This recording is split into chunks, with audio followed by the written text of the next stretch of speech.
Bismillahirrahmanirrahim. Subhanallah, tabarakallah, alhamdulillah. Alhamdulillah, semua alhamdulillah, segala puji bagi Allah. Ini adalah raudhah, taman-taman syurga yang Nabi sebut. Ma baina baiti wa mimbari raudhatan min riyadil jannah. Di antara rumahku, rumah Nabi rumah baginda Nabi sallallahu alaihi wasallam dan juga mimbarnya di sana, ya, adalah merupakan taman-taman syurga. Dan di hadapan saya ini tiang 119 adalah tiang Aisyah, ya, yang mana baginda Nabi sallallahu alaihi wasallam menyebut dalam satu hadis sahih, ya, sekiranya kamu tahu tempat ini, nescaya kamu akan sanggup beratur untuk solat di sini, ya, iaitu di tiang Aisyah ini 119, ya. Dan ini adalah tiang Abi Lubabah, tiang Taubat. Dan sekarang saya menuju ke makam baginda Nabi sallallahu alaihi wasallam untuk memberi salam kepada Rasulullah. Dan percayalah, baginda Nabi, ya, akan menjawab salam kita, ya. Kita ditegah untuk meninggikan suara di hadapan baginda Nabi sallallahu alaihi wasallam. Ketika memberi salam kepada baginda ini, kita perlu merasai, menjiwai bahawa, ya, Nabi mendengar salam daripada kita umatnya.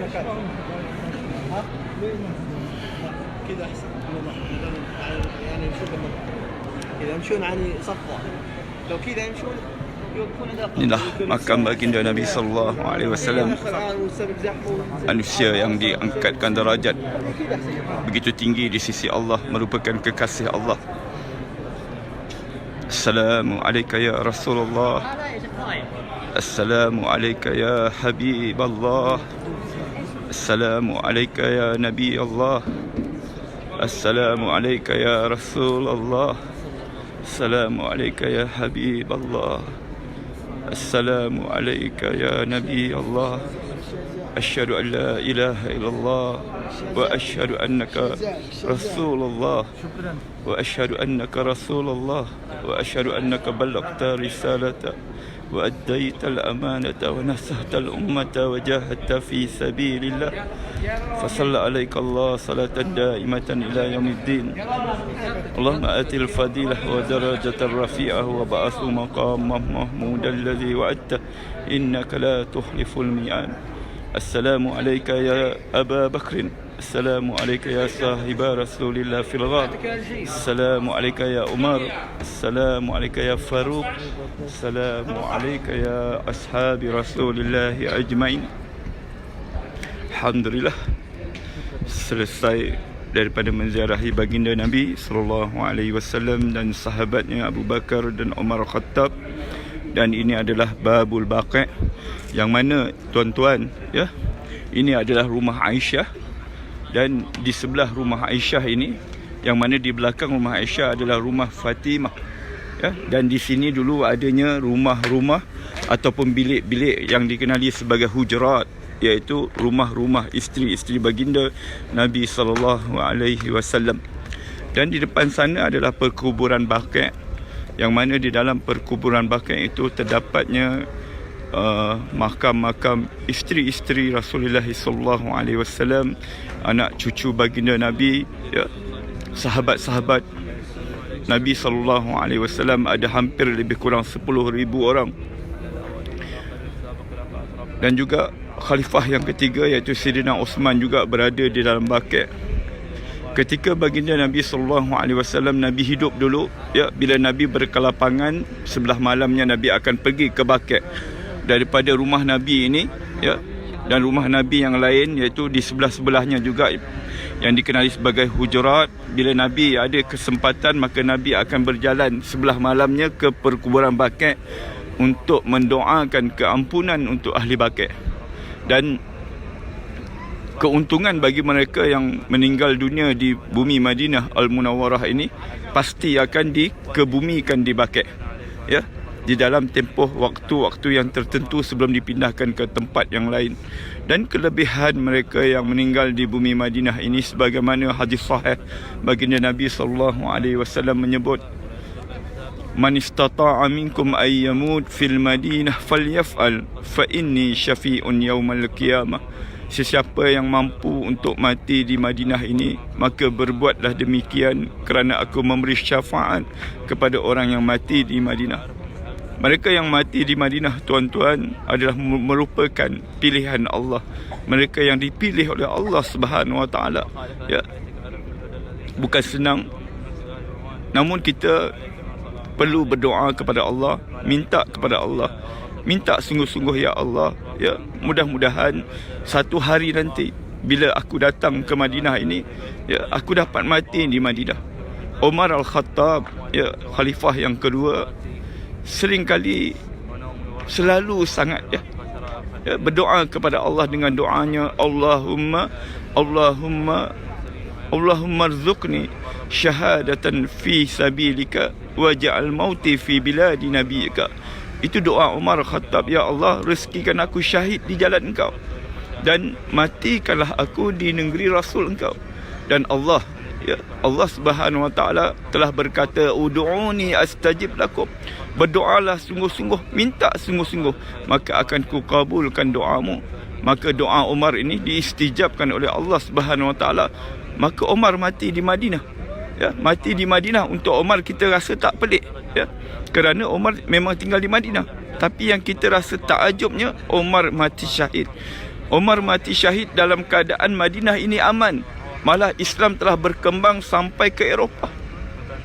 Namun kerana keberkatan doa Umar itu, Allah pilih dia, ya, Allah pilih dia untuk syahid di jalan Allah Subhanahu Wa Taala. Mudah-mudahan kita semua dipilih oleh Allah Subhanahu Wa Taala mati di dalam keadaan husnul khatimah, mati dalam keadaan baik, dan dijauhkan, diselamatkan daripada mati dalam keadaan su'ul khatimah, mati dalam keadaan buruk. Kerana kejayaan manusia adalah matinya dalam keadaan husnul khatimah. Kita hidup di dunia ini walaupun kita ni hebat, mempunyai pangkat yang besar, mempunyai kekayaan, malah kalau kita ni pun orang ibadatnya hebat, tapi kalau ditakdirkan kita ni mati dalam keadaan su'ul khatimah, kalau kita mati dalam keadaan su'ul khatimah, maka binatang anjing itu lebih mulia daripada kita, tuan-tuan. Na'udzubillah min zalik. Seorang ulama pernah menyatakan ketika dia berjumpa dengan anjing, ya, dia berkata, belum tentu aku lebih mulia daripada engkau, anjing. Ya, sekiranya kalau aku mati dalam keadaan su'ul khatimah, aku lebih hina daripada engkau. Begitulah kita manusia ini, tuan-tuan. Kalau kita dicabut nyawa dalam keadaan buruk, dalam keadaan kita su'ul khatimah, dalam keadaan kita berdosa kepada Allah, dalam keadaan kita tidak sempat untuk bertaubat kepada Allah, maka kita menjadi sehina-hina manusia. Oleh itu minta kepada Allah selalu di dalam sujud kita, di dalam solat kita. Setiap hari kita solat 5 kali satu hari sekurang-kurangnya. Setiap kali kita solat, kita sujud, minta Allah 3 perkara. Allahumma inni as'aluka husnul khatimah. Ya Allah, matikanlah aku dalam keadaan husnul khatimah. Allahumma rzuqni taubatan nasuha qabla al-maut. Ya Allah, rezekikan aku taubat nasuha sebelum datangnya kematian. Allahumma ya muqallibal qulub sabbit qulubi ala iman wa ala ta'atika. Wahai Allah yang memegang hati, ya, tetapkanlah hatiku dalam iman dan taqwa. Setiap kali kita solat, submit doa ini, minta dengan Allah. Kerana Allah Subhanahu Wa Taala berkata dalam satu hadis sahih, Allah itu sifatnya malu, ya. Allah kata, aku malu pada hamba-Ku bila hamba-Ku berdoa kepadaku dan aku tidak istijabkan doanya. Oleh itu, tuan-tuan, ya, marilah selalu kita berdoa kepada Allah, minta apa saja kepada Allah, bergantung harap hanya kepada Allah Subhanahu Wa Taala. Sekarang suasana di Madinah ini, lepas daripada solat Isyak, keadaan cuaca memang tengah sejuk, mungkin dalam keadaan 13-14 darjah Celsius. Namun alhamdulillah rasa sangat-sangat tenang di bumi Madinah ini, yang mana ketenangannya memang kita tak dapat rasa di tempat-tempat yang lain.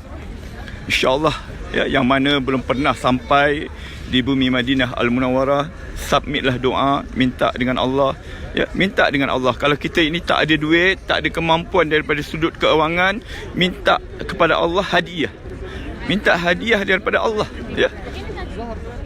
Allah itu maha kaya, tuan-tuan. Kita ini yang miskin meminta. Oleh itu minta hadiah dengan Allah. Kalau kita tidak ada kemampuan daripada duit, daripada keuangan kita tak cukup, rasa-rasanya memang tak cukup, ya, maka minta Allah hadiah, ya. Minta Allah hadiah. Tidak ada mustahil di sisi Allah Subhanahu Wa Taala.